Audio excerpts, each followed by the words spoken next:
able to obtain funding at right time. Okay. But before starting presentation, I would say writing a proposal for funding. Yes, writing is an art. You need to have a knowledge that what is actually required there to write a funding proposal. But at the same time, before starting to write a proposal, you need to have certain qualification to acquire or certain experience to acquire. And you must know that what are the things you should have already with you before writing and submitting a proposal. Because sometimes what happens, we are in hurry, we submit a proposal and we get discouraged.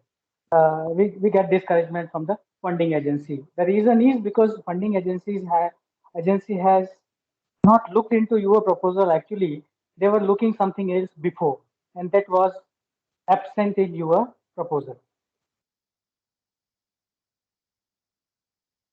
Are you able to see the presentation? I am seeing a message here.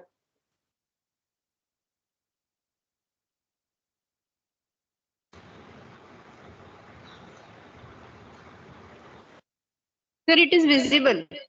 Okay, okay. So I start with the first slide, which describes the outline of my presentation here. And as I told you, I will make a complete presentation giving you an overview. So I will start with what is research, although you all have done a lot of research work already. But again, I would like to say a few things about this. Then we'll cover what is the importance of research in general, means for the society, for the students, for the teachers. What is the role of research for an academic institution? Why it is important? Why most of the time we talk about research in academic institutions only, even though there are some dedicated research institutions.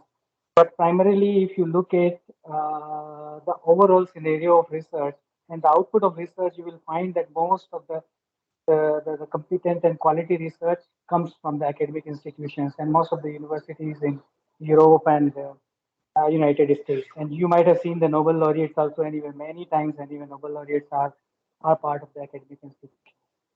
So I will discuss in context of India specifically that what is the role of research in academic institution, uh, how it makes us make an institution competent for NIRF ranking, NAC accreditation. Then for a personal profile of a teacher, then I will come to how to start a research, why research funding is required, how we should go for it, then research funding and grant. What do you mean by actually research funding? Preparing yourself. This would be the main content of my presentation here. That how you should prepare. So overall, it will give you an evaluation of your career. That how you should start research and how you should get into a funding research. Then there are certain advices, certain points which I feel I should share with all of you who are basically uh,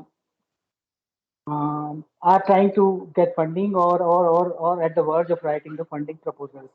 What are the major criteria which funding agencies look for in a proposal? And then there are certain secondary things because once you have a complete proposal, all major requirements are there.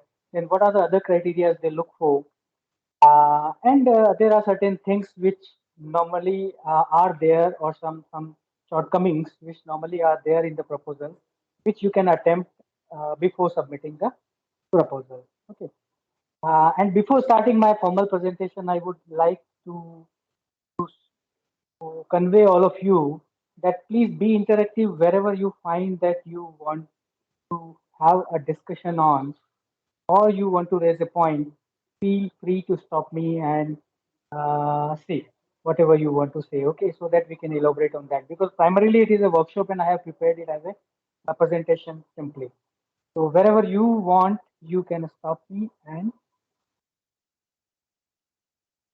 discuss the things. Okay, so initially to start with, although it is very elementary thing, but I would like to uh, share it with you. Research means carefully analyzing. Now, why I am sharing it because most of the time when I interact with the young aspirants and when I ask them what is the research you are doing or what is your research interest, then most of the time I find an answer that Okay, I have done my research. Research is not a degree.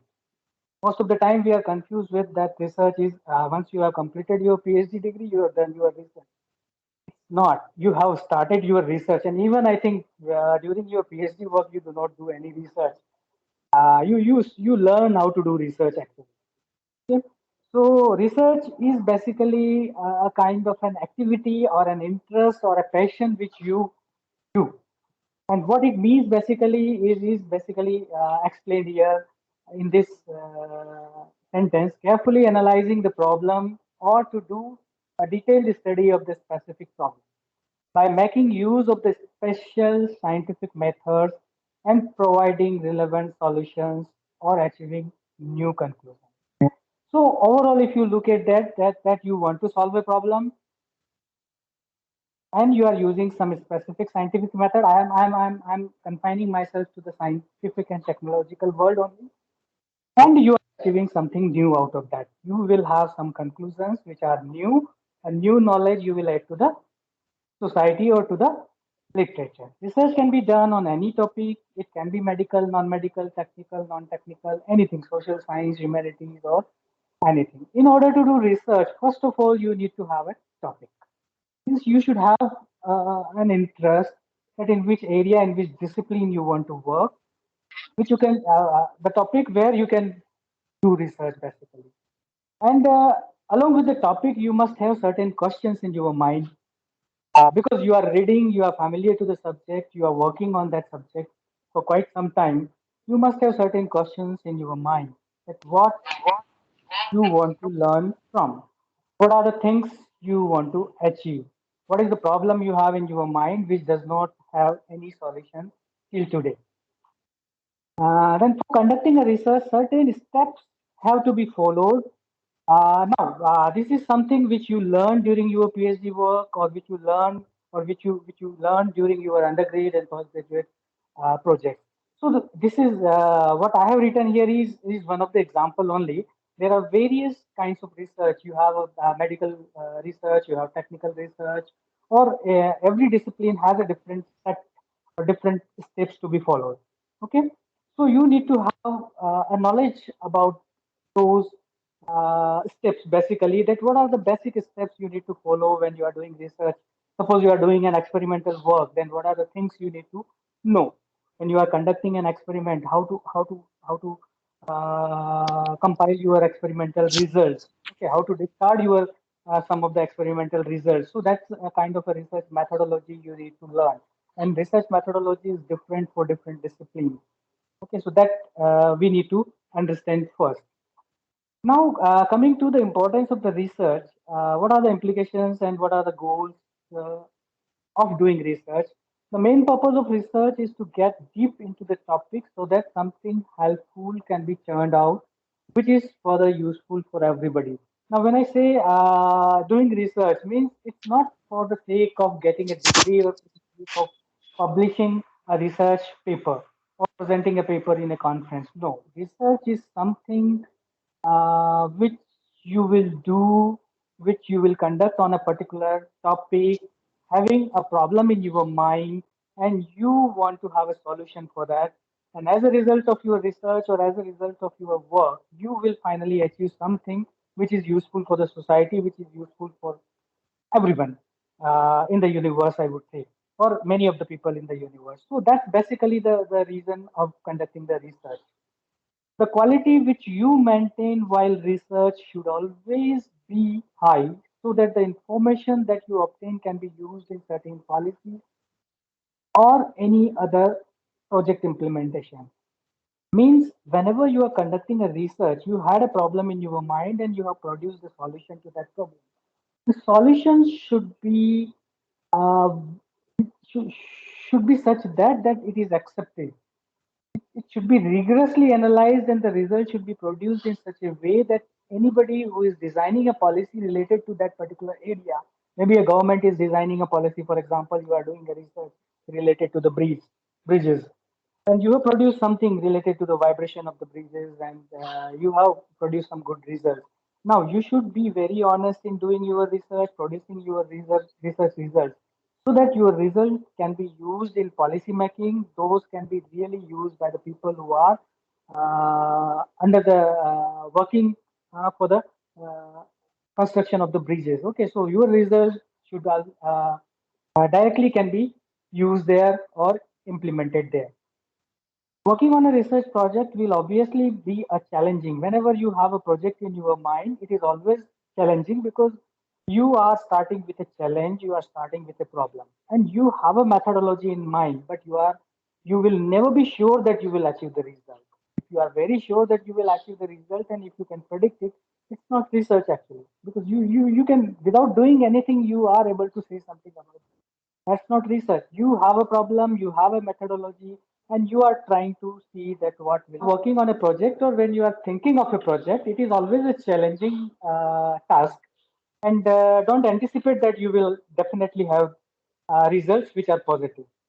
You might have results which are negative. You have started with the thinking that you will have certain solution, such kind of a solution, but you will not achieve those solutions. But still, it is research. You have done something, and those negative results will also contribute to the society because people will get to know that this is the thing we should not venture upon. We should not go with that because this is not going to solve our problem. So at least you have contributed something, some knowledge to the society. And you might have seen anyway the most brilliant minds have seen a lot of failures. Even the Nobel laureates have seen a lot of criticism, a lot of failures in their lives. So this is part of the research life always.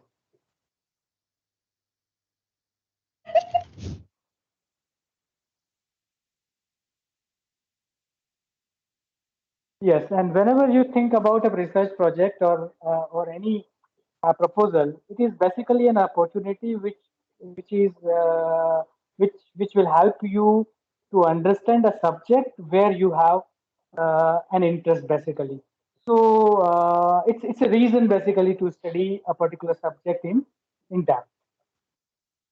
And the main aim of the research is to provide the best of the solution to some of the real world problems. Now, this is something very important because when you are targeting a research proposal or writing a funding proposal, you should always relate those proposals with the real world problems. It cannot be something which is very abstract. When you are thinking of a very abstract problem and you are trying to provide a solution, the funding agencies have their own targets, their own purposes. So when they are trying to give you fund or when they are analyzing your funding proposal, they will always stick to their policy. They will look at their own objectives. Maybe they have a 5 year plans or 10 year plans or maybe 20 year plans, and the governments are involved in those policy making. So they are also given certain targets. So always look at those policies because those policies are available to the public. What are the major areas where the government is giving emphasis? So you need to find out the relevance of your problem to those particular policies. Even if you look at the present scenario anyway, recently there was a discussion on science and technology policy, and there was a discussion related to the nanotechnology and the quantum computing. So when they were discussing the secretary of the Department of Science and Technology, and he was emphasizing that the next 10 years, maybe I think we will be concentrating more on the development of the quantum computers, quantum computing within the country. So most of the funding will be diverted to those particular areas. Now, when you are doing certain research, you need to relate your problems to those particular area. Somehow you have to find a relevance. If it is not, I think you should little bit tweak your problems, your interest in such a way that it serves the country's policy also, because the funding will eventually come from the government policy.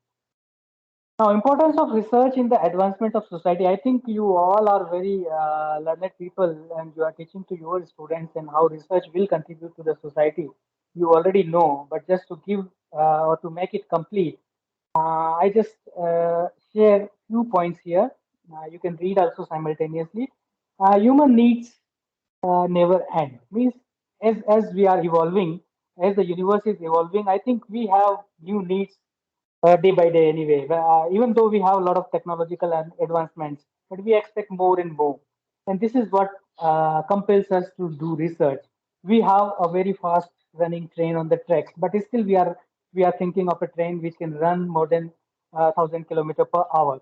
So these are the things I think which compels us to do the research. The life people enjoys now, or the things that we do in minutes right now, uh, which earlier looked impossible in a way.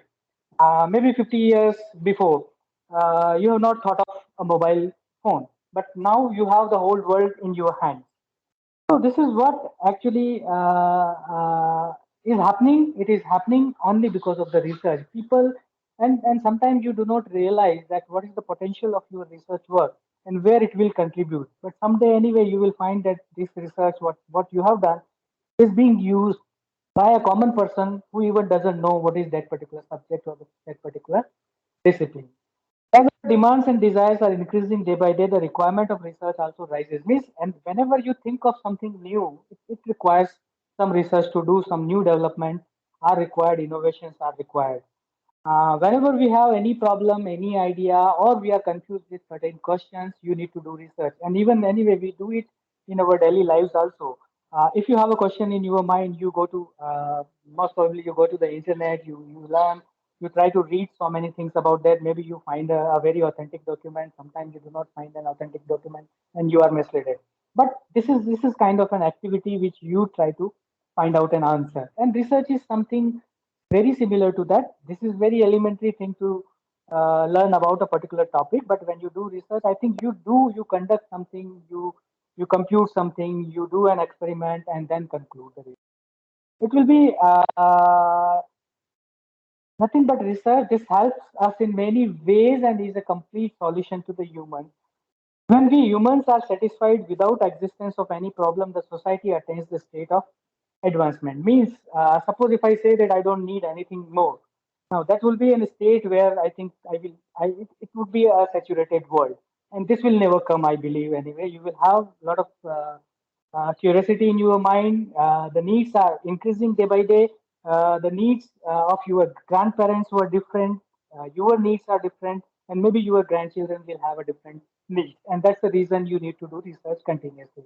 So research overall helps in the advancement of the society, and that is the reason government is putting a lot of stress, uh, putting a lot of money to do research, and the government is relying on us basically to conduct the research and providing the solutions to many problems which will serve to the society.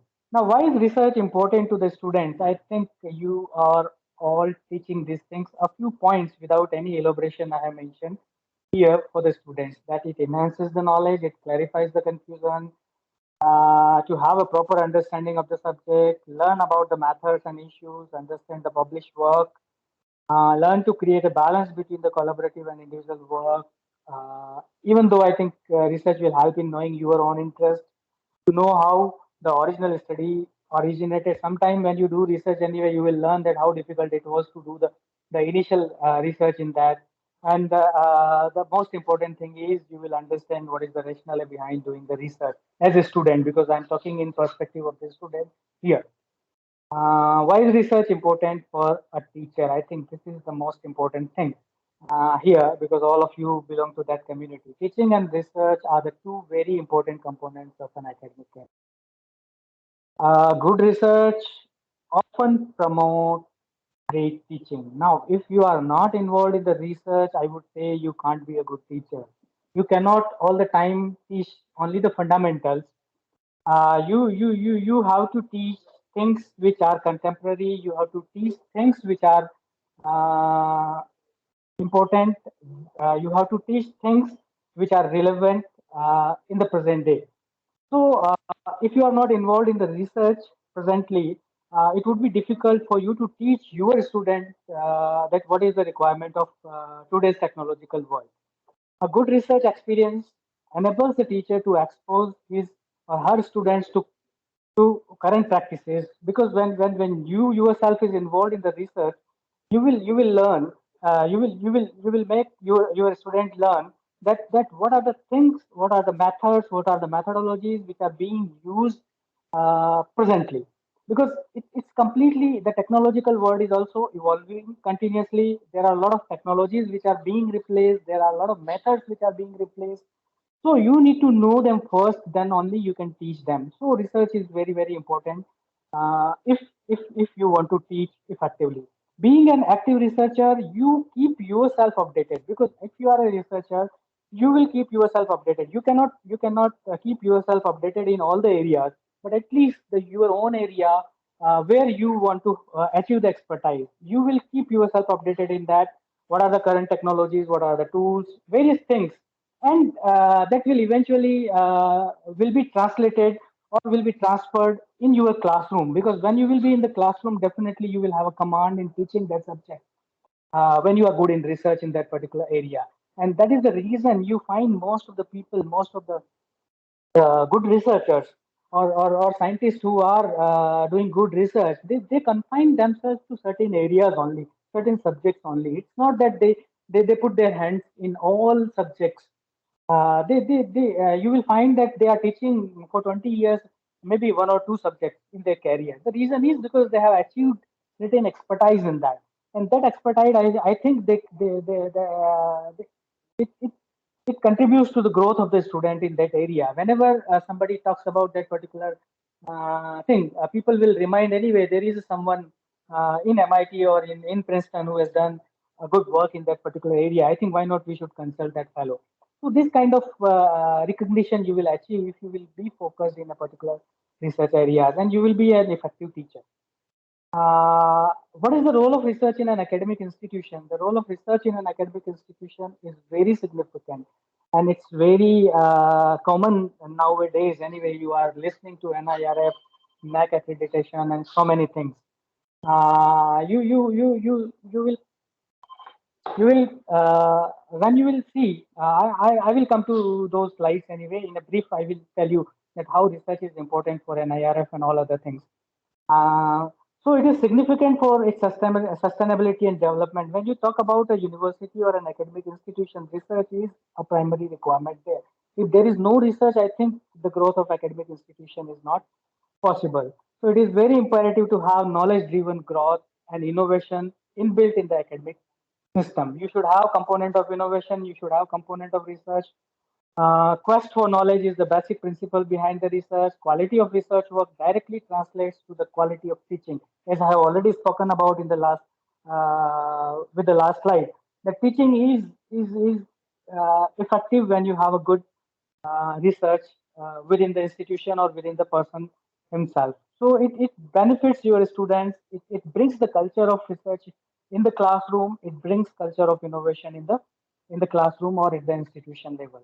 Now, just to give you an idea that how important it is, as far as rankings and accreditations are concerned, I have just given the basic criteria which NIRF is following, and you can just see the second point here, 20%. So 20% weightage is given to the research and professional practices, which includes all research components. Somewhere innovation is also there, but it reflects in the other criteria also. So you can simply say that 20% goes to the research. Then other areas also where the research will contribute in outreach also, in inclusivity, in perception also.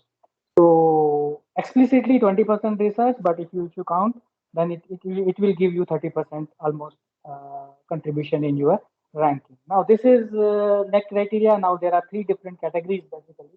One is for the university, another is for autonomous colleges, and the third one is for the affiliated colleges.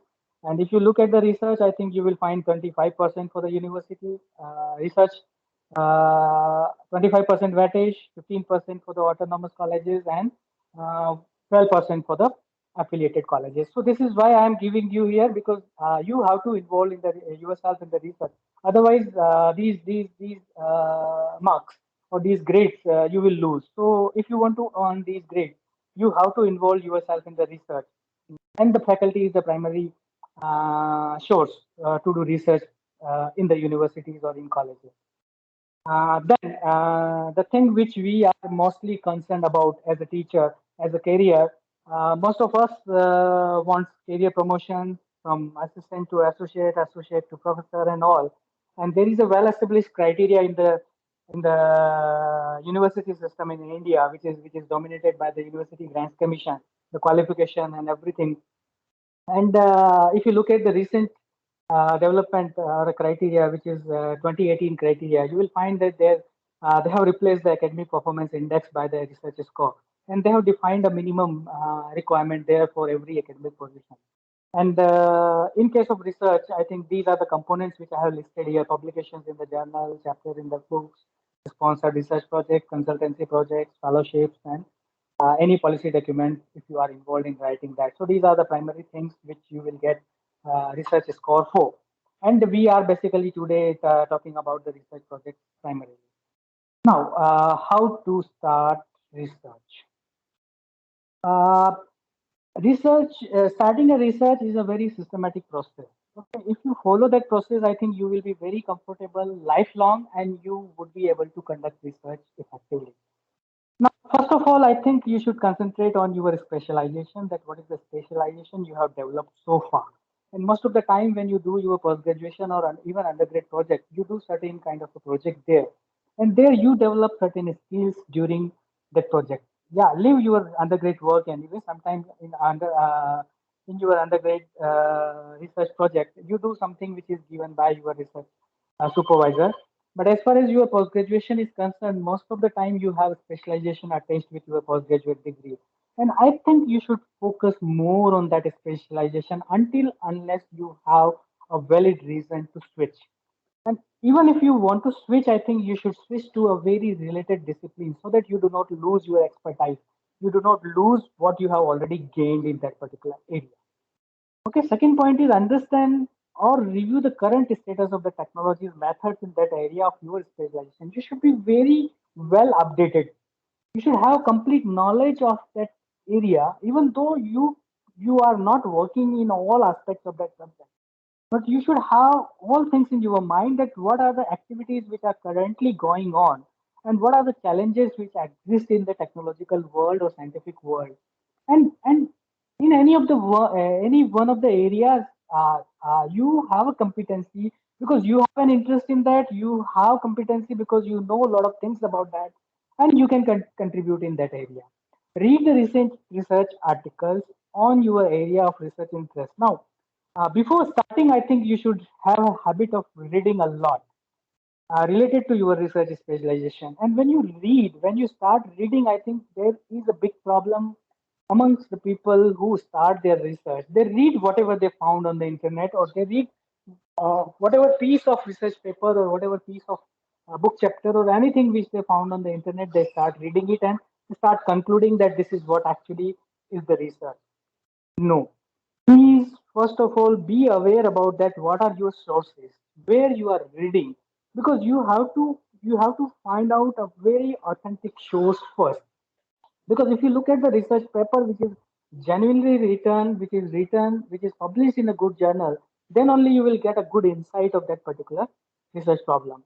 Otherwise, there are nowadays, I think, because of those career promotions which I have mentioned here, there are a lot of journals which are coming up, which have no authenticity, which have no expertise, no specialization, and they are publishing a lot of things, even though they are published, and they are misleading many upcoming researchers because you start reading those papers and you conclude that this is what we can do.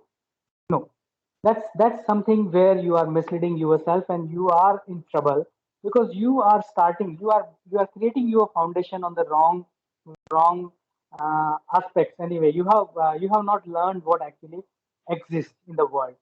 So identify once you identify the good sources, read them, and if you read a good research paper, definitely you will find some some future prospects about the research problem. They will definitely mention something about that what is required to do in future, what they have contributed in their research papers and what can be done next. So those are the things where you will find some missing links, and from there you will get your motivation, or from there you will get some certain open problems. So while reading those things, and you while when you start reading, initially you will start reading anything which will come to you. and then you will gradually decide your focus direction. So you will restrict yourself to certain research paper, and when you will read a research paper, you will certainly find a lot of other secondary sources there, references there. Find out something which is relevant, read them, and then develop certain understanding about that. And while doing that, you will be able to identify the open problems which exist in that area. So this is how you can reach to a particular direction, that where you should start your research. Now, once you have all those things ready with you, means you have prepared yourself that yes, you have some problem with you, you have certain challenge to attempt, and you have understood the subject. Then the next step is, being a teacher, you should involve your student on the research problem. So the best idea is, whenever you have a scratch, a problem in your mind, I think you should throw this problem or a part of that problem to your student as an undergrad project or a postgraduate project.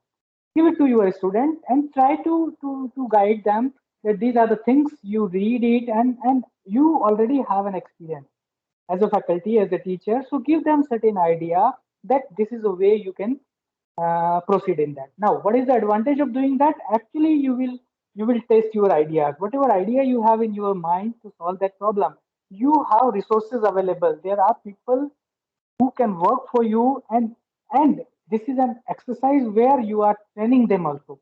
So it is a both way advantages. Students are also at the advantage. You are also at the advantage that you will learn. You will achieve something, and students will also learn. So this is the best way to start. And wherever you find that something is interesting is coming up, because not all the undergrad project will lead to some new research results.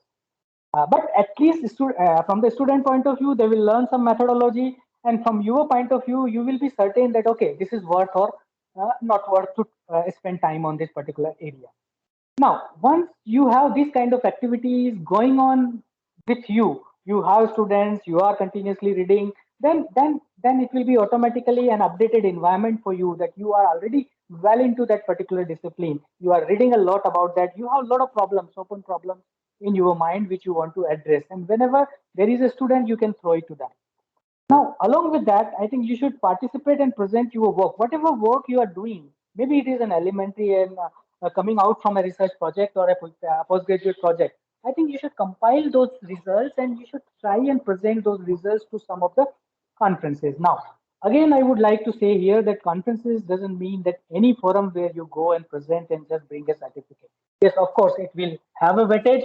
It will give you certain points. You will get a research score. Everything will happen. Yes, do it, maybe. But I think you have to grow your career at the same time. You cannot only rely on those certificates. So basically, find out a very relevant conference, really. And most of the time, you will find there are certain conferences which are annually held by the societies, by the technical societies, and there you will find a lot of advancement which are taking place.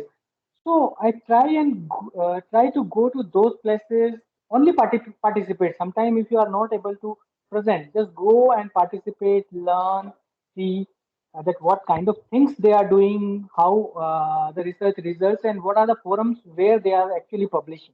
So you will get to know that what are the journals, what are the things, who are the people who are experts in those areas. You will get an opportunity to network.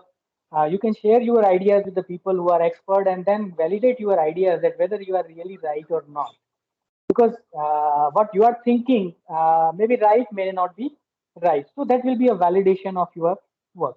Then when it comes to once you are ready with your research results or certain things, publish your work in the journals of repute.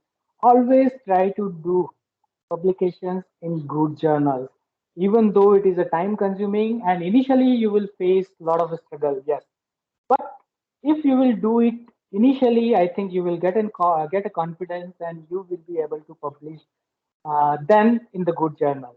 If initially you will find a shortcut, then it will become a habit to use that shortcut your life, and you will have always a situation that you will not be able to face the people who are really into the research, because always they will find or they will inquire about what are the journals where you are publishing, and a lot of terminologies which you probably all are aware anyway. People talk about Scopus, people talk about Web of Science, people talk about Science Citation Index, and so many things. Okay, again I would say these are the terminologies, these are the databases where the journals are indexed. But again, there are journals in Scopus which are not good.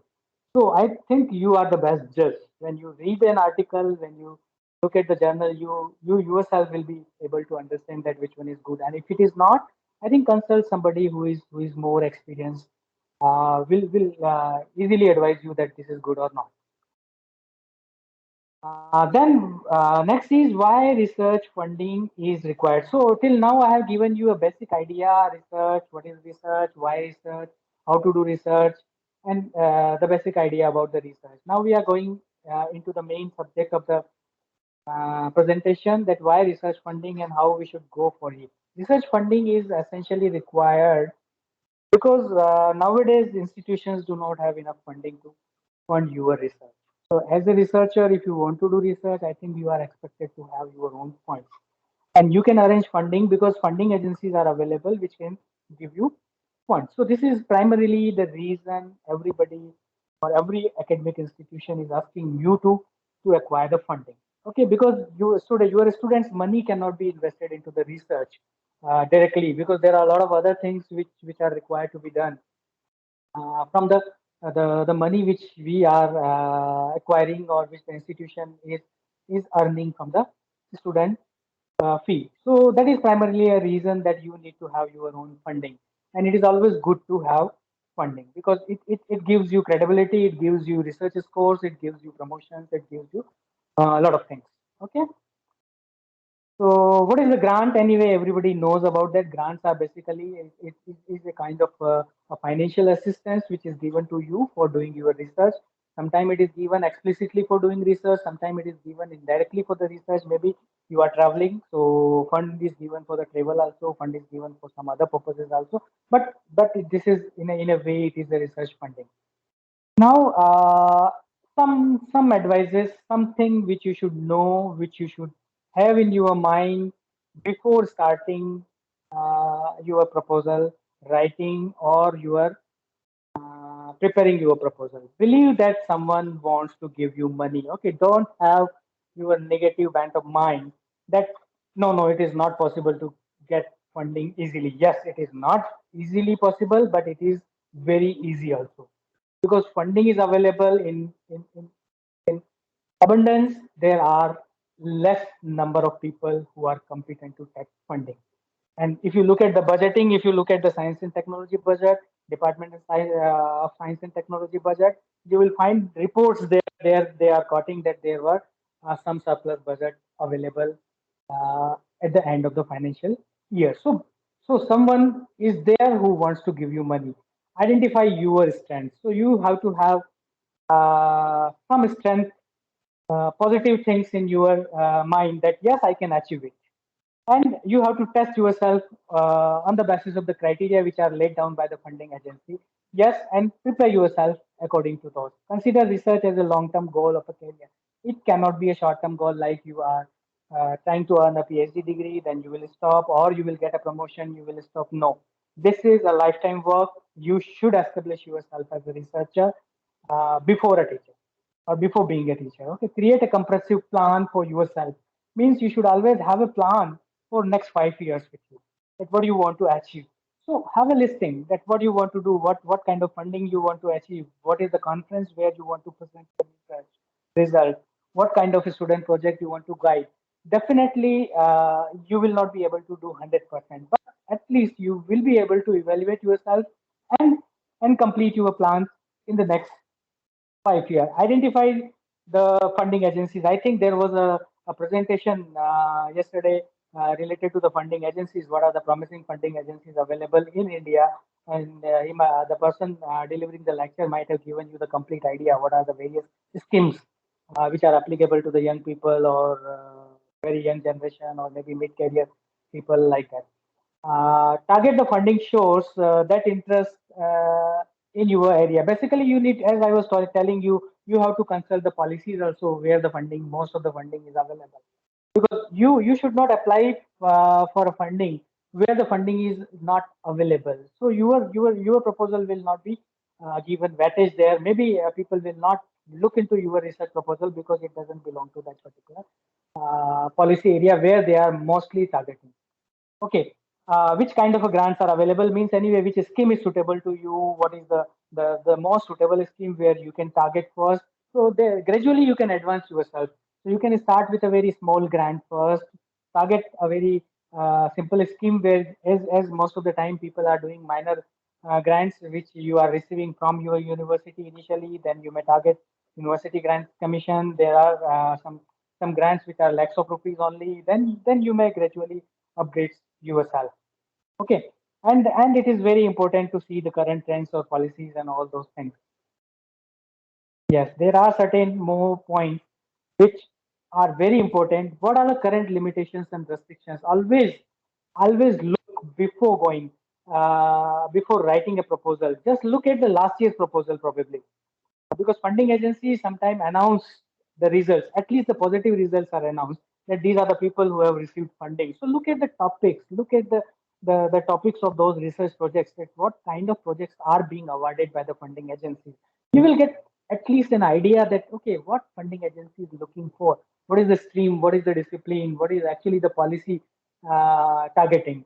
So which subject areas are being awarded funding recently, future plans of the funding agencies, what review process do they follow, because every funding agency have a different mechanism of reviewing their funding proposal. Department of Science and Technology has a very transparent and a very clear policy of reviewing the proposal. So and you can monitor that reviewing also, because it is an online process. So you can see the update when your proposal is shortlisted for the evaluation. Then it goes to the referring, and probably you will receive the comments of the referees also for the modification or probably the rejections. Okay, what are the decision makers assessing basically? What are the criteria they have in their mind basically to assess the project proposals? Because once you know all these things beforehand, I think you can prepare your proposals in a right way. That these are the things you need to include into them. What are the deadlines and everything? You should be very clear, and you should start preparing your proposal well in advance. And if you ask me anyway, I would prefer to start my proposal even a year before. Whenever you have a result announcement of the last year's scheme, I think you should start your proposal writing so that you will have enough time to think, assimilate, and write your proposal. What is the proper way uh, or approach to contact? Because these are the things while you work on your proposal. You can contact the funding agencies, you can write the mails, you can get a guidance. Maybe you can contact the people who are expert in your area. You can take advices from them, and there are schemes where you can have a co-advisors also, sorry, co-investigators also. So a lot of things depending on your scheme which you are targeting, you should explore yourself, your research areas in that way, well in advance, so that you are well prepared and you can write a proposal effectively. These are some of the points which you should always remember as an advice, that funding bodies look for qualified researchers. That is very, very important, and I would like to emphasize here that that please don't consider that everyone gets the funding. First of all, please look at the criteria which funding agency has adopted when you are submitting a proposal. The most important thing, because being as an expert or as an evaluator, I have seen what are the criteria. The first screening is primarily based on your recent research activities. It is primarily last 3 years of your research. It is primarily publications which you have published during last 3 years. Sometimes it goes up to the 5 years. Okay, so they look at you as a package, that what you are doing basically during last 3 years. Now when you say that you have a publication, again I would remind you that please, on the basis of those elementary publications which are simply Scopus journals, I think shortlisting will not happen there. So before going for a good proposal or a proposal to SERB, Science and Engineering Research Board, or Council of Scientific and Industrial Research, please make yourself competent. Means at least you should have a SCI or one SCI journal publication during last 3 years. I'm saying very modestly anyway, only one will not be sufficient, but at least one in the area where you are targeting the grant.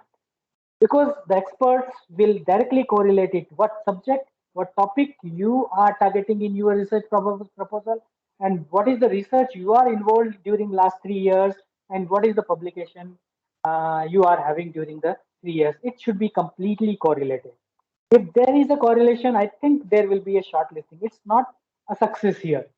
It is a shortlisting point. Yes, you can go for the next step. Now the reviewer will evaluate the proposal. So that is the stage where most of your proposals are failing, which I have failed because we receive a bunch of the proposals and most of them are not having qualification at that level. So they are without looking into the proposal, reading into the proposal, because it's simply the criteria which is not allowing. Because funding agency doesn't want to waste their money. They want to see first that whether the person is competent to do this research or not.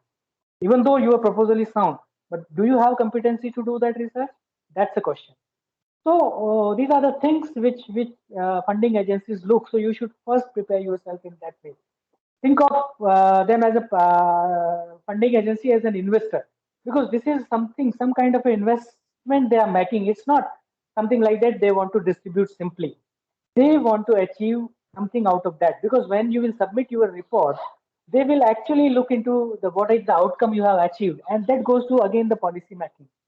What are the things you have achieved. So it is completely a cycle. When you are doing research in a particular area, its outcome is calculated, is evaluated, like this. Okay. Now the most important thing, you should be able to sell your idea. Everything is there in your plate. You are competent, you have publications, you have good track record in research during last 3 years or 5 years. At the same time, you should be very good in selling your ideas. Means what idea you are trying to propose, it should be very smooth and very effective. Means it should be like a storytelling when you are conveying your idea on paper, because it is only a piece of paper which will make an impact. You yourself are not going there. It would be a second step. If it is required by the funding agency, you will be asked to present. So you need to learn first that how to effectively write. So that's something very important you need to understand and learn. These are some of the things which I probably will skip here. Yeah, there is something, take advice from the expert, that I have already discussed. Remember, your proposal will be always read by or will be reviewed by at least two experts in the area. And remember, experts means they are really good in your subject areas where you are proposing your research. Okay, these are some of the major criteria which I could listed here uh, as a major criteria which funding agencies are looking. Being in the panel, I could understand that these are the things which they primarily look at. What are the objectives of your project? Now, when you write the objective, it should clearly indicate that what is the target. It should give a complete feeling. It is very concise, which is very effective. It should be very effective, and it says the complete story, because when an expert is reading that objective, he should be able to understand that what is the problem you are targeting, and he will correlate it with the field actually, because he is one of the expert in that area. So he will immediately understand, yes, what the person is trying to target, and this is the first impression.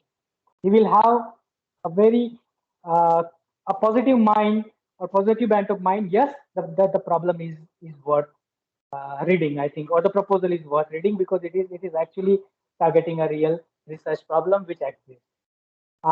Then second thing, you should be very clear about the outcomes of your project, because you have a problem and you should be clear that what will be, if you conduct this research, what will be the outcome, means what you are actually targeting. Okay, you don't know the results, but what is anticipated if you conduct that research, and how useful it is, because you have to convey, you have to convince your funding agency that yes, if I complete this project, this is worth for the society, this is worth for the country, this is worth for the society. And if you can correlate your findings or your project proposal objective with the policy, referring to the policy, just like United Nations criteria, or maybe the country's science and technology policy, which is available publicly, that these are the targets which we will achieve through this particular proposal if the funding is awarded to that. Does the proposal address the well formulated problem? These are the things you should ask yourself first. Yes, the problem which you are attempting is really a well formulated problem. Do you have a complete idea about that? A well established methodology you have developed. You understood the subject completely. Is it an important problem whose solution will have useful effect? As I have already mentioned, it should have an applicability, it should have a societal benefit, it should have a technological advancement. Because primarily the research money which we are getting as a funding is coming from the public money. It is coming from the taxes which government is earning from the public. So it is public money, and you have to show responsibility for that, and the funding agency will ensure that the money doesn't go west. So, and why a special funding is necessary to attempt that problem? It should not be a very simple problem where you are simply applying some well-tested methodology already. Your research problem, your proposal should be giving or adding some new knowledge to the society, new knowledge to the literature or scientific world. Okay. Is there evidence that the proposers know about relevant work done? Means you need to show in within your proposal that what are the things already have been done in that particular area. So while you will write your proposal, you will still start with like a story that this is what has been done by the people so far, giving a clear reference to that particular thing, that this is done, this is done, this is done. And then you will have certain open problems which you will highlight there, that these are the limitations of present day techniques which are available.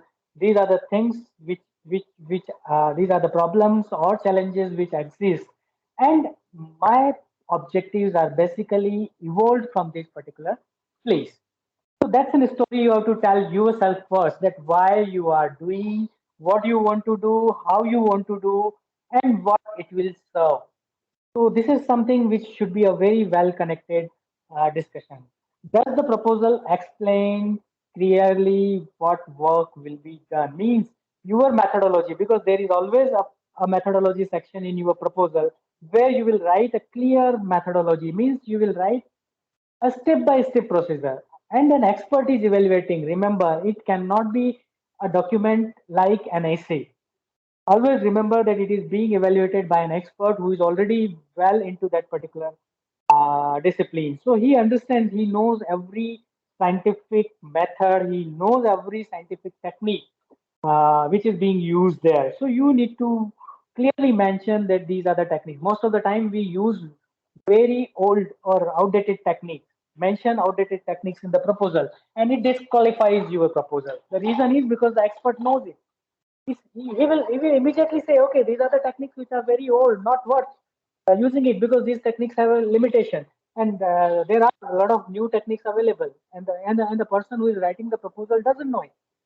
So this will disqualify your proposal. So you have to be very clear, well updated, and you should write your methods very clearly. Don't hide anything, because that's the main document which you are submitting to the funding agency, and on the basis of that only you will get the funding. Does the proposals have a good track record? Yes, that I have already covered. That you need to show your strength, your research capabilities to the funding agencies. Without that, you will not be able to get the funding. If you do not show, if you are not able to show that you have a competency in this particular area, even though you are a very good researcher and you are targeting a new suddenly a new problem, I think it will not work. Before that, I think you should have an evidence of publishing good work in that area, then only venture into the funding. Okay.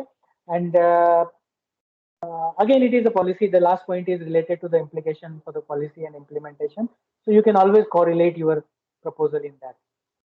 These are some of the secondary criteria where funding agency also look for that an applicant with an existing funding may be favored. Yeah.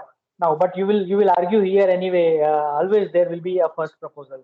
So yes, of course, there are schemes where only first very fresh candidates are considered, like a young scientist scheme or uh, fast track scheme, which was earlier known as, nowadays it is a young scientist scheme. So they consider only the fresh candidates anyway, though the candidates who have competencies, but they have no funding track record. But there are schemes where they expect that you should have experience of implementing the funded project. You already did it one or two, so that you can achieve or you can effectively implement the project, which is bigger in amount or bigger in funding agencies. The priorities are given to new researchers in the field. Yes, always when a panel is sitting, they always assess, they keep a balance that the young people should be given opportunities. So this is one thing which where you will always have a positive place, that they always try to find out and encourage the proposals from the young people. Now, if even if your proposal is 60% or 65% sound, they find that the problem is really worth doing. And if there are certain things which are missing, and probably if a reviewer panel wants to know from you, they will never reject it. There will be a revision, there will be a set of questions or queries which will be forwarded to you to answer those queries. Okay, so be always optimistic. It's not like that those people are there to just reject your proposal. They want to distribute the money. They are there to, they have a policy, they have certain things to achieve. So funders generally prefer to offer prefer to offer a reasonable balance of support for different research areas. Remember, every areas are given priority. Okay, and before submitting a proposal, you have already done an exercise that which are the areas which your policymakers are considering. Okay, evidence of industrial interest in the proposal and its potential for future exploitation will also count in favor. Here, I think this is one of the very important thing for engineering research, because whenever you are proposing something, if you can bring in certain industrial component into that, because is industries are facing a lot of challenges in their work environment. There are a lot of open problems they face. Now, if you can establish a connect with the industry of your research area or research interest, and if you can find out an open problem from the industry, and then do a reverse engineering or reverse exercise of finding the literature, what are the things available in the literature, what are the research works already have been done, and then prepare a proposal on the basis of that, and then include reference that these are the places where direct applicability of your solution is available. I think this will be given priority always, because the proposal is read by experts, and if they find really a relevance and immediate applicability of your proposal, it would be definitely given preference. Yeah, this is about a formal structure of a funding proposal. I think someone in the workshop has already given you an idea about that, or should I just emphasize here? I have in a way I have already given you an idea that background of the problem you need to explain, that where this problem comes from, what is the reason that you feel that this problem is worth considering and solving. What is the origin means anyway, you have a background definitely, as I just explained that there is an industry where this challenge exists, and if it is solved, then this kind of a achievement will be achieved. Or you can have some fundamental problem also, but you need to show that what is actually the reason and where is the origin of this particular. Then the statement of a problem means the precise objective. You can have a statement or a few statement about your objectives. You can have sub objectives also, which you will try to attempt over a period of time. So you can have a common objective that this is what you want to achieve, and then you can mention like that these are the three secondary objectives basically, or these are the three objectives in part which we will try to achieve uh, through this project. Okay. Then summary of the current developments. It is very essential to know that whether you are updated or not. Even though the experts know about all these things, they want to know from you that whether you really know about the subject and the problem which you are trying to attempt. The statement of what is new about the project. This is very important because you should be able to say that what is novelty, a very clear statement or a paragraph about that, that what is innovative in your project and what innovation it will lead to, what knowledge, what new knowledge it will contribute to the society or to the scientific fraternity. Okay, then you need to emphasize on your own activities also, because there will be in the funding proposal format, you will always find a section where you need to say that what is the competency of the research investigators or principal investigator or co-investigator in the area in which this particular subject or this particular problem exists. So you need to actually explain that what is your competency. So be very specific that this is the experience you have gained. These are the publications you have already published. And this will be clearly an asset, or this will be clearly a positive thing in this particular project, because I have already acquired the expert. I only need money because I need certain things, certain equipments, certain softwares, or certain things which, if you will provide me the money, I will acquire those things and I can immediately start working on, because everything I have in my plate. So that's what you are actually convincing your funding agencies, that only money is the thing I am lacking here. Everything I have with me. How is the when you are explaining your experience or your achievements, you have to directly correlate it with your project actually, that this particular experience will be helpful in achieving this particular objective, or how this particular competency or this experience will be useful in the methodology section, because you have given a methodology there where you are clearly indicating the steps. So it should be a complete correlation when you are saying that what I have as a professional, what experience I have as a professional, you need to say that this is actually I am targeting, this is the method where my experience will be used. This is the place where this particular competency will be utilized. So you can even use the maps if the space is given or sufficient limit is provided. You can always use the diagrams to explain that, tables to explain all those things effectively. In certain cases, assurance that you are aware of existing work in the field, despite of no exhaustive literature. Sometimes it happens that you are venturing into something which is very, very new. It's altogether a new problem, and nothing much has been done so far. But still, you need to convey, you need to assure the funding agency that yes, it is not there. But I have these kind of things. So obviously there is an origin of that problem. You need to emphasize on that where this problem comes from, and how a literature is not available because there is no work yet available or yet done on that. These kind of proposals are also accepted. But the condition is, again, you have to be very candid in explaining your thoughts there. This is methodology basically. The methodology to achieve your proposed objective, because it has to be derived from your objective. When you are saying these are my objectives, then you should have a methodology at the same time, and it should have a clear synchronization between your objectives and methodology, that this is the step first you will do, second you will do this. If it is successful, then you will reach to the third point, fourth point, five point. Okay, so just give the steps.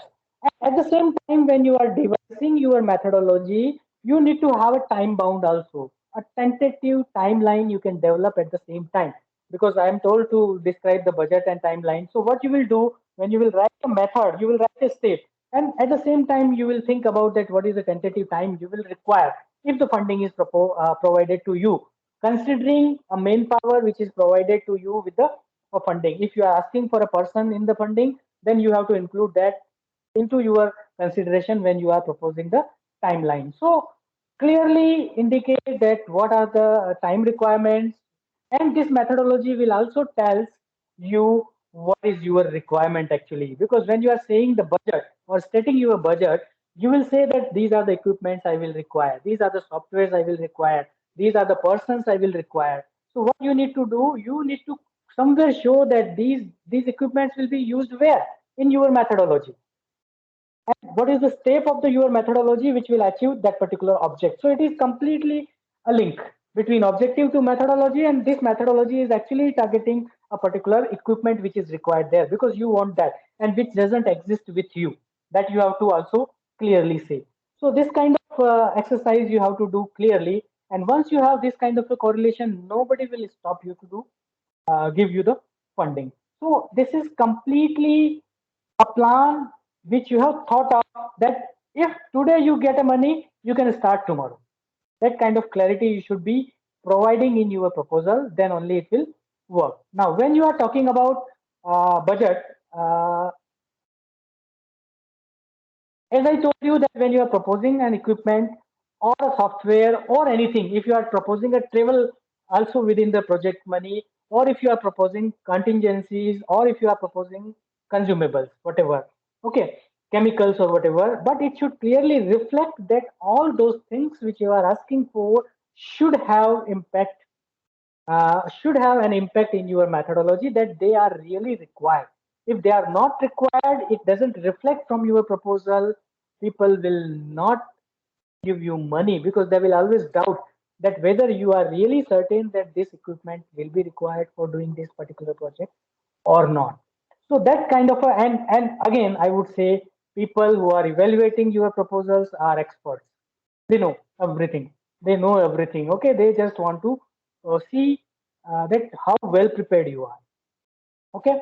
Now, at the same time, if you are proposing a personal scientific personnel in your project proposal, means if you are asking for a JRF or a SRF, or maybe a research assistant or a postdoctoral fellow, whatever kind of project or scheme you have, because every project does not have a provision of a research fellow. But there are certain schemes where research fellows are allowed. There are certain schemes where nothing is allowed. There are certain schemes where only minor equipments are allowed. So you need to understand the funding scheme first, and then accordingly you should prepare your proposal and your. So if you are asking about a personal, then you should give a clear reasoning, justification there, that this person is required for doing these tasks, which I cannot do. I will do this particular task as an investigator, but the other tasks which I have mentioned in the methodology will be actually conducted by these research fellows. Then only it will justify that the fellowship, because most of the time you will find the fellowship is a huge amount, and you are and funding agencies are preferring to have that kind of situation, because actually you are training a person, a student, or an upcoming scientist when you are recruiting a project fellow. So they prefer to have those kind of things. But you need to give a clear justification. So you need to give clear justification in terms of your methodology, in terms of your timeline. Everywhere it should reflect that really a person is required, and that much amount of work is actually there in this particular research problem. Then only they will provide you money, equipment, person, everything. Okay, and you should always think of minimizing the expenses. Means if if somewhere you can refer that you will utilize your undergraduate student and postgraduate student in the proposal, I think it will be a plus point always, because it will reflect that yes, you are trying to utilize the resources which are available with you. When you are proposing equipments, please consider all the equipments which are available within your university, or maybe with your collaborator, or maybe in the vicinity. Because if these things are available, I think these, if they are acquired by a scientific grant from the funding agency, people are willingly share them. So you can have a collaboration to share those equipments.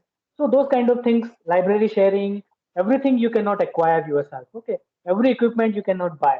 So those kind of things, if you mention in the proposal that these are the things I really need, and these are the things I will use from my own resources, from my collaborator, from my own institute, or maybe I will use my students as a resources to do certain work of this project. This will be plus point. Funding agency will be convinced, yes, you have a plan, you have a well thought plan with you. Yes. Now I'm coming to the budget. Anyway, the budget comprises of, instead of talking this, I hope this slide is visible. And please don't look at the figures and the content of this slide. I'm just trying to give you an exhaustive way of a budget planning, what your budget should have.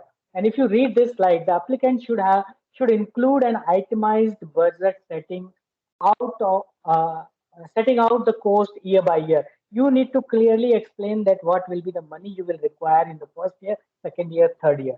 What will be the money in the first year, for what purpose? For a person, to be recruited, for an equipment to buy, for travel, for contingency, for anything, for books, for journals, for travel, or anything else. Okay, whatever is required in your things, and you will get one more thing. You should always remember that the budget is not only the thing which will decide your result. Sometimes, because you are not a person who are well equipped to design the budget, it is always considered. If your proposal is well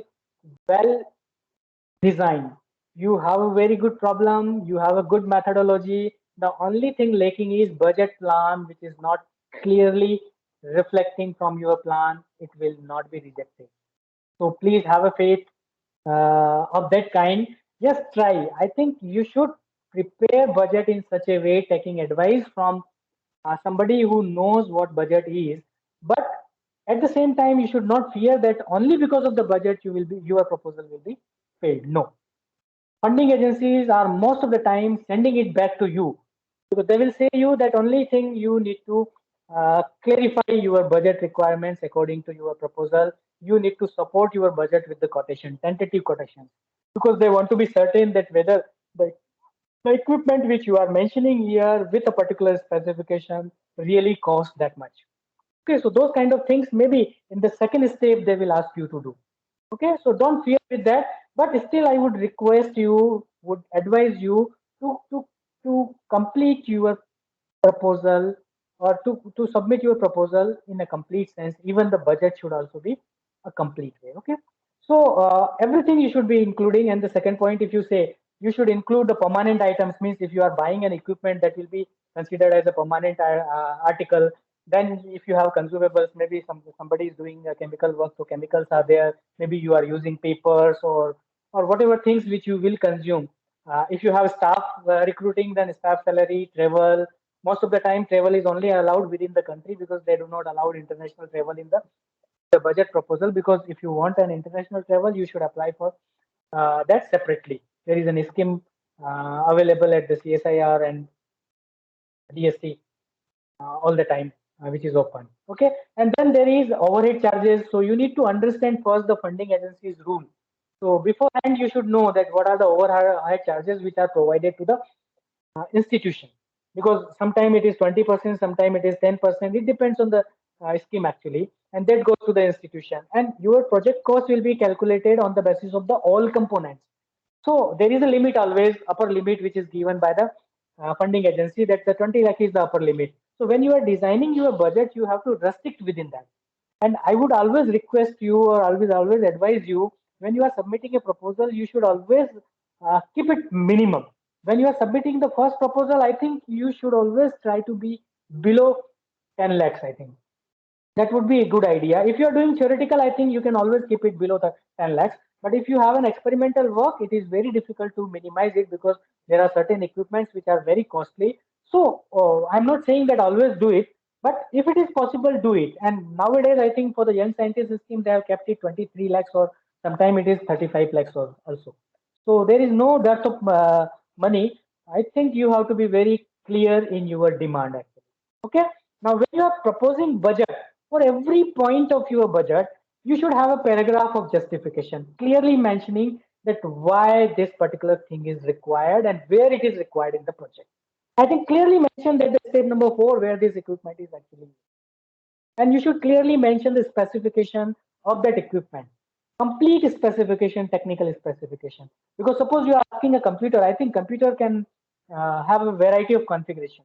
What kind of configuration you require and what is actually required for your calculation or computation, you need to have a clear correlation. If you are asking a supercomputer which is not required there, I think it will disqualify your things there. So clearly mention all those things, and justification in terms of a paragraph for every item, which will. Now you can see here I have just given a tentative budget plan, which I have actually taken from my very first proposal around maybe 12, 13 years, which was the DST Fast Tech project. Okay, some of the things I have changed here, but anyway, you can see a fellowship first, which is not applicable right now. At that time, it was this scheme was available for the people who are not even in the permanent employment. Okay, so those people were allowed to submit the fast tech projects. So if you are not employed, then this fellowship was given to the person. This is not right now not there, but there is an scheme, National Postdoctoral Fellowship. This is reflected actually. So that fellowship is there for the 3 years or 2 years National Postdoctoral Fellowship. Again, that fellowship also has a budget proposal or the complete funding proposal required. Then in the second point, I have mentioned here manpower, where I am mentioning JRF and SRF. And this kind of things you are mentioning, whether it is a research assistant, whether it is a research fellow, or anybody, or if you are going for a higher side, maybe a postdoctoral fellow, you should be very clear in before writing those things here, that what is actually the requirement, why you need that person. Second thing, you should be knowing that what is actually the current rate of fellowship in the country which is allowed, because every funding agency has already circulars and the fellowship amounts which are decided. So you need to bring those amounts here, whether HRA component is allowed or not. All those things you should be clear, because it is overall going to contribute to your total cost of the project. So bring those things here. Anyway, you can understand here 12,000 at that time, it was a per month fellowship, and 14,000 I have mentioned for the SRF. Now remember or look at here. See, in the first 2 years, I have mentioned JRF, and in the third year, I have mentioned SRF. All these things you should be very calculative, because person will work as a SRF and then it will be upgraded to SRF in the third year as per the funding agency's system based on the performance review. But that should be reflected in your proposal, so that the people who are evaluating, they will know you are very well into the uh, project. Actually, you know everything about that. Then the third point is consumables. Now consumables can be of variety of things. If consumables are there part of your research work, you can mention them clearly, mention the names, amounts, and everything, and tentative cost of that. And I would again say here that every cost you should support by a tentative quotation. Okay, it's not necessary that the same amount they will provide you, but at least you should support your budget plan with a quotation from somebody who is authorized. Okay. Then travel, what is the amount of travel? Funding agency has their own norms for providing the travel, but at your outset you should always propose. Sometimes you need exhaustive travel because your project is of that kind, then I think you will be allowed to have that kind of travel if it is reflected in your proposal. So whatever you require, you should propose. They will do their own exercise of cutting down your budget. Software is required, mention clearly version, make everything clearly, and the academic version cost. Remember, when you are cutting the softwares, please ask your software company to provide a quotation for the academic version, because there is a huge difference between the academic cost and commercial cost. And people who are assessing your proposal will always look into that. Okay, and because of that, it should not disqualify. Even I think on the basis of budget, it is not disqualified. Then books and journals, if you are asking for contingency or anything which you are, then if it is equipment somewhere, I think you should always be clear about that what is the equipment you are using, where you are using, what who will work on that. And you should always mention that these equipments will be open to the other people also. If they require, they may use it, because funding agencies always need it. Okay, but because these equipments are permanent asset to the institution which is provided by the government, and government expects that anybody who needs help, I think you should open these, you should provide them the facility. Okay, and as you yourself can use the facilities which has been created by your earlier investigators. So those things you should always combine, and as a whole, you should create an institutional infrastructure through these grants. Okay, so these are about, and then you can have an overhead cost, which is according to the funding agency's norm.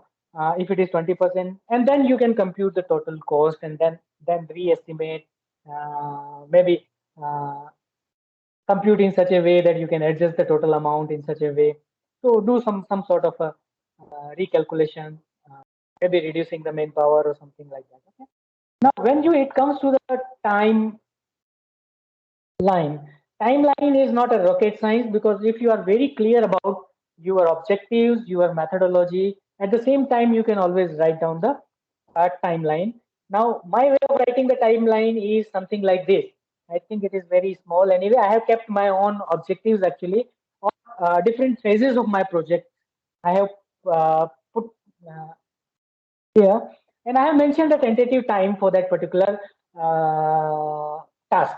So I am splitting the whole project into several activities, and all those activities I am devoting certain times. And these activities are actually a kind of a uh, activities which are connected uh, in progress. Basically, the first will be done, then only the second can be done. Okay, there are certain projects where you can have a parallel activities, because both the activities are not mutually dependent on each other, and there is no prerequisite. So you can mention those things clearly in your proposal, that these are the two activities which will simultaneously happen during this particular time, this particular duration. And when you look at your methodology, and when you look at your timeline and your objectives, you will see a clear synchronization between all three, and people will easily assess, yes, yes, you are really to the point, you can start your work tomorrow only.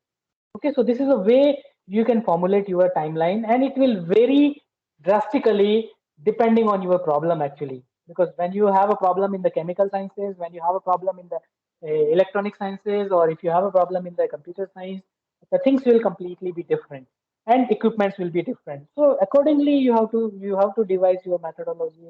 Sometimes you are asking for a database. If the database is copyrighted, then you have to pay money to for that database. So that also you can mention here. Everything which requires money is part of your budget, and the timeline will be having a mention of the methodology point and step. Okay.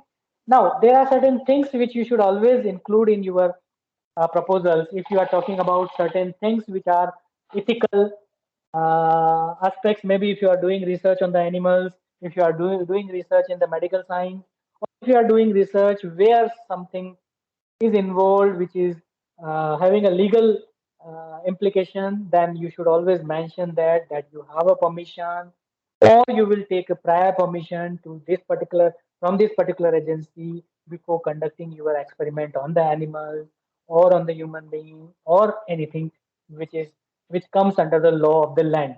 So you need to know what is the policy of research policy of your institution, what is the research policy of the country or law of the country. All those things also you should know when you are applying for a project proposal. And if it is your proposal is having certain things, some overlapping with that, you should always have a mention of those things. You have a prior permission, mention it. If you do not have a permission, yes, you will mention that, okay, I will get a permission for doing. Okay, if you are using any copyrighted material or a patent, within that method from the patent, mention it that this is a patent which I will use, and I have to pay fee for that. That fee you can burn from your project also.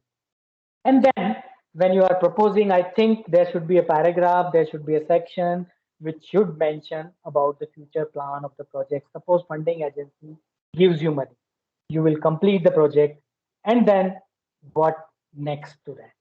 So that clarity you should have, that if you complete this project, you should have further plan to extend that project outcome also.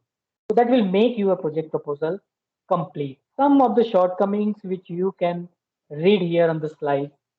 Not clear that which research questions you are trying to address with the research proposal. This is the first step where you will disqualify. Objectives are not clear. The questions being addressed are not very well designed. You are into the problem, but design is not proper. It is not clear why the questions are worth addressing, why you want to do this research.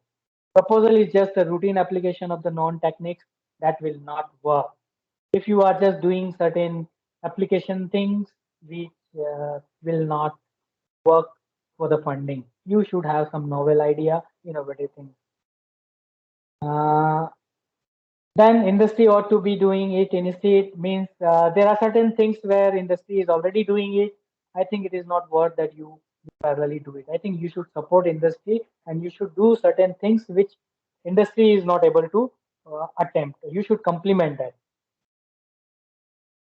Okay, there is no evidence that the proposer will succeed where others have failed.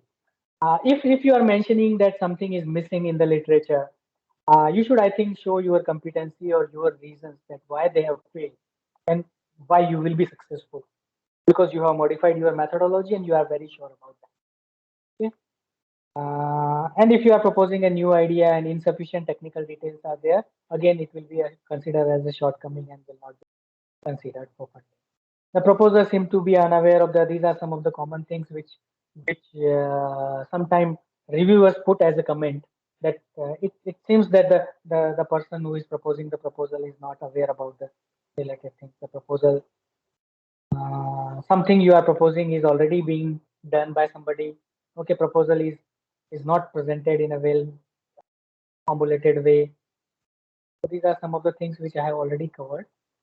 And these are some of the advices which you can work upon. I think instead of reading all these things, these are some of the very trivial things you can read yourself. If you have any question and query, because it was completely one-sided, I have just thrown so many thoughts which I had in my mind. I hope people are not sleepy after the lunch.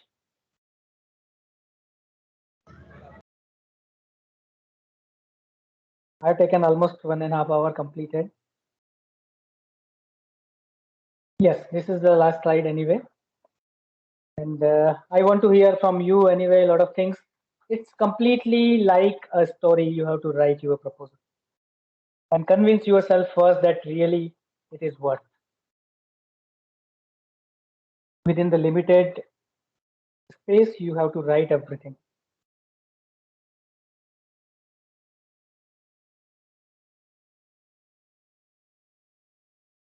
Yes, please, questions or queries or anything related to that. Specifically related to budget. If you have any question, I would be happy to address it.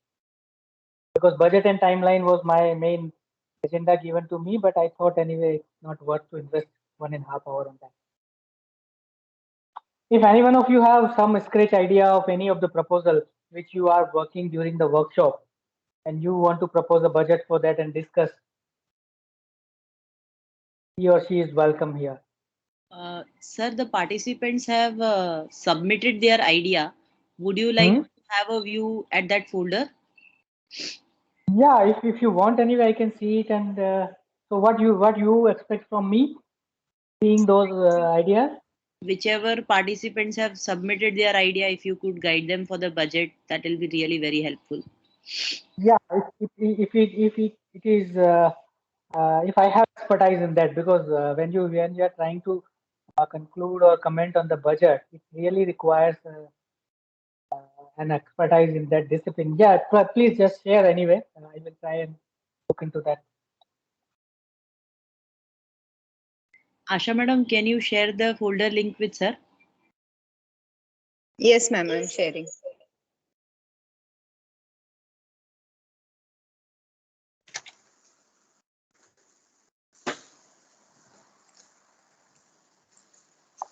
So during the workshop, these ideas you have generated, or Yes, sir. Actually, the first day, second speaker, he told us like how to get about the idea, and people have generated a rough draft from the template provided. I think you could convey it to me anyway. I could have taken it forward from that point only. Those ideas, I think we could have converted into the budget during the workshop.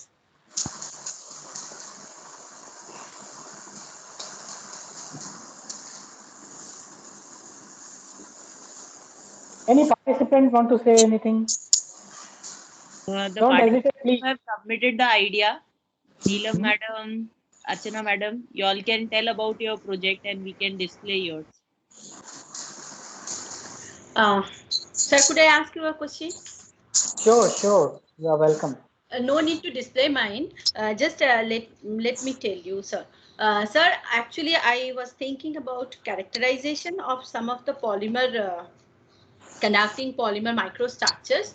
So recently, I'm having on project where I thought of preparing all this conducting polymer microstructure, and then for microstructure characterizations, like we need lots of different microscopes and lots of instruments, right?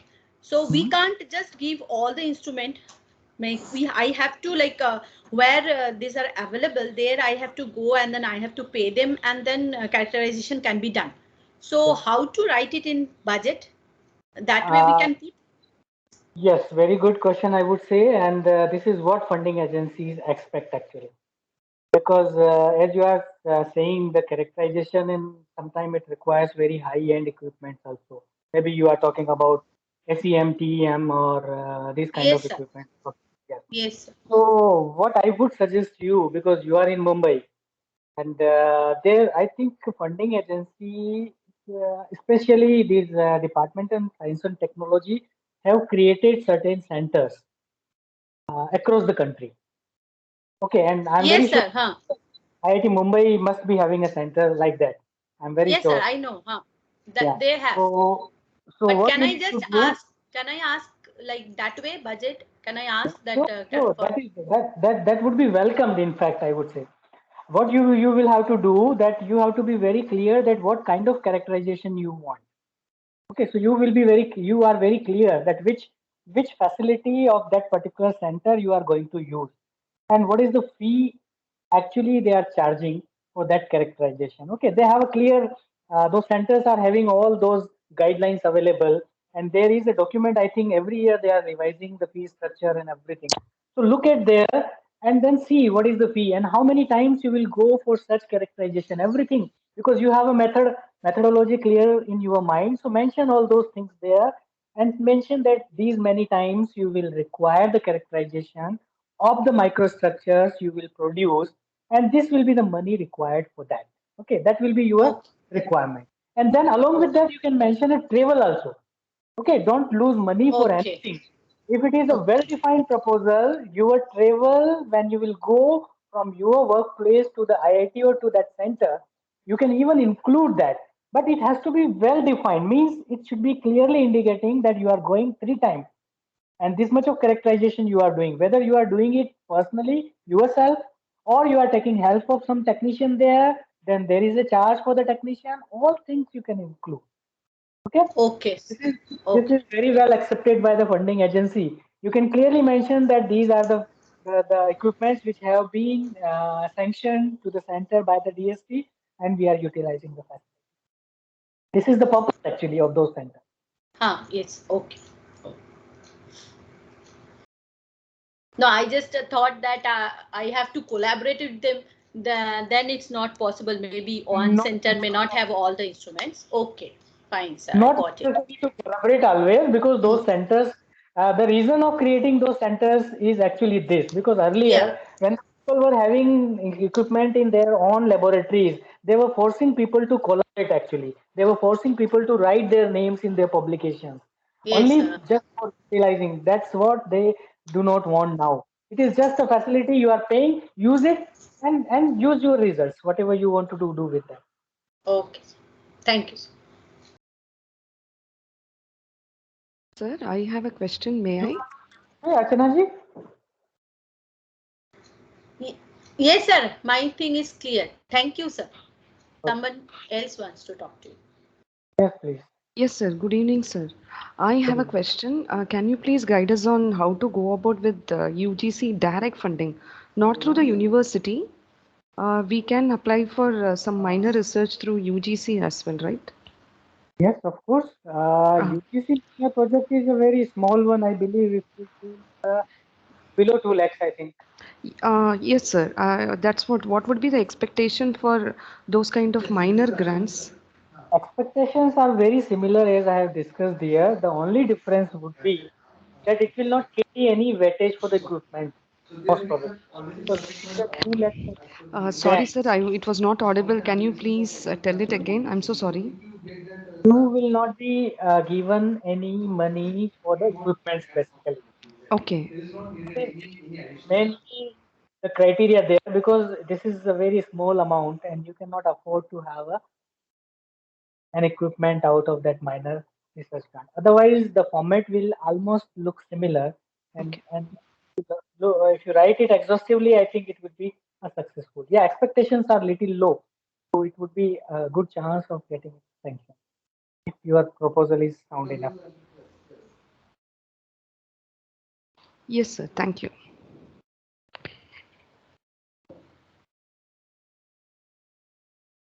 But it will always be submitted through your university. Okay. Any proposal which you submit to any funding agency, it always goes through your host institution. They will endorse it, or they will provide certain certificate, or maybe certificate to investigators. All happens through that only, because money will not directly come to you. Money will come to the institute only. Yes, sir. But the thing would be like DST, those things they actually see for whatever the equipments which is already available with us, right? They would expect some sort of research facilities which are already available. But for, of course, for the private engineering colleges like us, we don't have. So the better thing is, after listening to so much of lectures, we came to know that it is better to first apply for some minor things actually. That's why I ask you this question. This is Yeah. always a good idea. Start with a smaller one, create some facility, create some credentials, because some publication limitations are also there with some people, I understand. Because if you do not have SCI, I think it will not be qualified at the shortlisting level in the DSP. Those things you can achieve beforehand using these minor grants if your university provides, or UGC provides, or anybody else. Yes, sir. Thank you so much, sir. Hello, sir. This is Shashikant. Yes, please. Hello, sir. Am I audible, Yes, sir? yes, you are very well audible. Yes, sir. Sir, I have two queries. One is, do I have to include in advance that publication or whatever expenses of publication of my work? One thing is that, and then another thing is, can I include my personal care expenses also? Like maybe traveling, staying, food, uh, maybe buying some necessary things on the go if required. Uh, as far as travel is concerned, if it is related to your research project, yes, you can include. Okay. Okay. The other things I would say, I think you should not include in the proposal. Something you have to invest from yourself. Okay. If somebody is providing you help, because it will sometimes disqualify, Okay. because you are giving more emphasis to your personal requirements rather than doing the scientific thing. Okay, this is Okay. something people conclude from your proposal. If you are giving a lot of things which you say that okay, you will have food, or you can just mention and include your, I think, boarding or other expenses within the travel only. Okay. Because when you claim your travel, it is between your university and you. If your Right. university has a rule to reimburse that, this will happen. Okay. So that's, but the personal caring things, I think you should always avoid. Okay, sir. Sir, one more foolish question I have, that after No, no, there is no completing the question which is foolish, please. Okay, work. always the questions are questions. Okay. Okay, sir. Uh, that after completing this particular work, I may be getting some certificate or I may be getting some publicity, but what actual benefit I am going to get, that I have a real concern. From which this workshop you are After after completing the my project, or after completing okay. the Okay. research. You are a faculty. Yes, sir. Then I think when you will complete a funding project, first thing, if you will get a project sanction, first advantage I would say is you will get money for your research. Okay, which you are lacking, as you are saying that you cannot invest money from your pocket. You have an idea, you want to work, you are getting money for your work. Okay, first advantage. Second thing, when you will conduct the research, you will have publications, you will have patents, whatever credentials out of that research, it's your own. Nobody takes it away from you. So you will increase your profile, scientific profile, research profile. Second advantage. Okay. Third advantage, when you have a funding sanction to you, the most important is your career advancement, which you are looking for, and everybody is concerned about that. When you go for a career promotion or career advancement, you need to, every year you have to submit your self appraisal, or maybe a kind of a career advancement scheme proposal. There you will be always evaluated in terms of various segments, publications, projects. There, I think you will get a credit for this project. Okay, and It's all. I think if you are a faculty or you are a researcher, you have a lot of credits for these funding everywhere. And if you look at, as I have mentioned, the NEC criteria and UGC's minimum qualification for appointing teachers in the universities or colleges, there you require 110 points for becoming an associate professor. So where these 110 points will come from? This will come from either the research proposal, either the funding proposals and all. Excuse me for a minute. I think I will hold on. Okay, sir.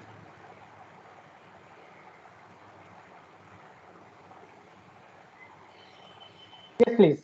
So I was just mentioning about the benefits which you can have out of these funding proposals. Okay, sir. Thank you very much, sir. Yeah. One point I have missed, I think probably from your last question, you were saying about paying money for the publications. Yes, Can I sir. include in the project? I think what kind of money or what kind of a payment you are talking about for publication?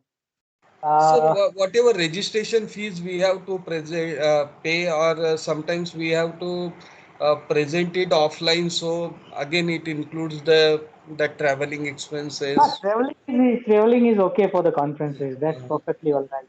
yeah. Registration fee is okay. But when you say the publication fee, I think I have a doubt that where it is going in the right direction or not. No, Because that registration fee itself is a publication fee, sir. I'm talking about. Yeah. देखिए, I would like to say here that only those publications will not give you a rating for your project. Out of Okay. the project, if you have 7 or 5 or 6 conference publications paying registration fee, I think your rating of, because every file, when you will submit your final project report, will be Yes. evaluated, be graded. And Yes, it sir. will, if it is not graded properly, I think you have a less chance of getting the next project from the same funding agency. And if you have read about the national education policy, now we are trying to create a single funding agency across the country, which is National Science Foundation. And when the National Science Foundation is there, every individual will have an ID, Yes, sir. identification. So Yes, sir. wherever you have funding from, you will always be identify that funding, that ID, and every report will be graded, every fund will be graded, and you will be assessed always based on your previous performance. So those Okay. are the things you should be cautious. You should always have a good publication out of your funding. If you are getting a fund, always use for the good publication. Okay, sir. Thank you very much, sir. Thank you, sir. Anyone Yes, would any want to other ask question? any more questions? Sir, if allowed, I would like to ask one question. Yes, there is no question of disallowing. Sir, the thing is, I am like researcher in high energy particle physics, theoretical high energy particle physics. So our work is basically in computational physics. So all that we do is we create different codes or Yes, simulations to predict the nature or behavior of particles after they collide. yeah. So in our study, we basically need only computational power. Oh, So no good. equipment as such. So the So biggest perfect. problem that we face is writing the budget because No, technically. there is no problem anyway. The proposal which I shared in front of you is Mhm. actually a computational project, and I also belong to the same area.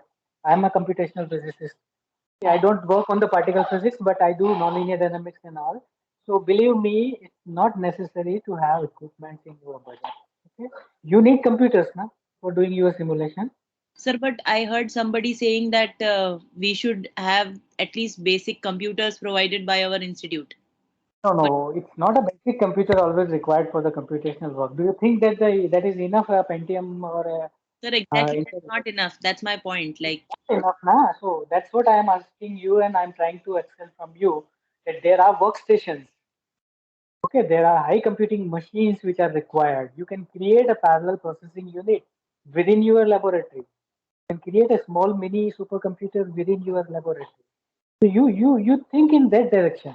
Whatever equipment you are asking, you ask for a workstation which is of a high end. It may be lakhs of rupees. okay, Okay, so that kind of a computer, which is not an ordinary machine, anyway, it has a power of supercomputing. You can parallelly connect. You can talk to somebody in your institute who is in computer science, who does work with the hardware, or even I think you can talk to the people where you worked actually for your PhD or earlier work. There you will get an idea that can I have a mini computer which is fast enough to do my simulation work, and propose those machines in your proposal. That will be your equipment. Okay, computers are not allowed. Yes, of course, if you will ask for a laptop, anyway, it's not allowed. Yes, laptop is also allowed. Who says that it is not allowed? It is allowed as a tool for you to do some work. But at the same time, the only laptop is not allowed. If you say that this is only the thing I require for the project proposal, then people will say, okay, anyway, your institute can provide it and just do the research. Why there is a need of funding? So they just look into the details anyway, and you can personally or separately talk to me because I have several such workstations with me. I use it and I work on them. So maybe I can guide also. Yeah, Okay. thank you so much, sir. Thank you so much.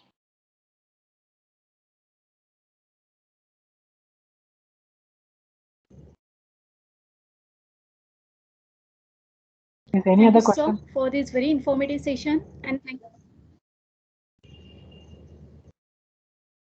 Yeah, thank you again to the organizers for this opportunity and a nice interaction from the people and those who could not interact anyway. Those who want to interact, they have my mail ID, mobile, everything, and all the profiles I have mentioned here. So you can connect with me through any of the platform. I would be happy to answer your queries related to any such scientific requirements from your side. Okay, thank you very much. Still, if somebody has a question, it is welcome. Okay, no formality required for that.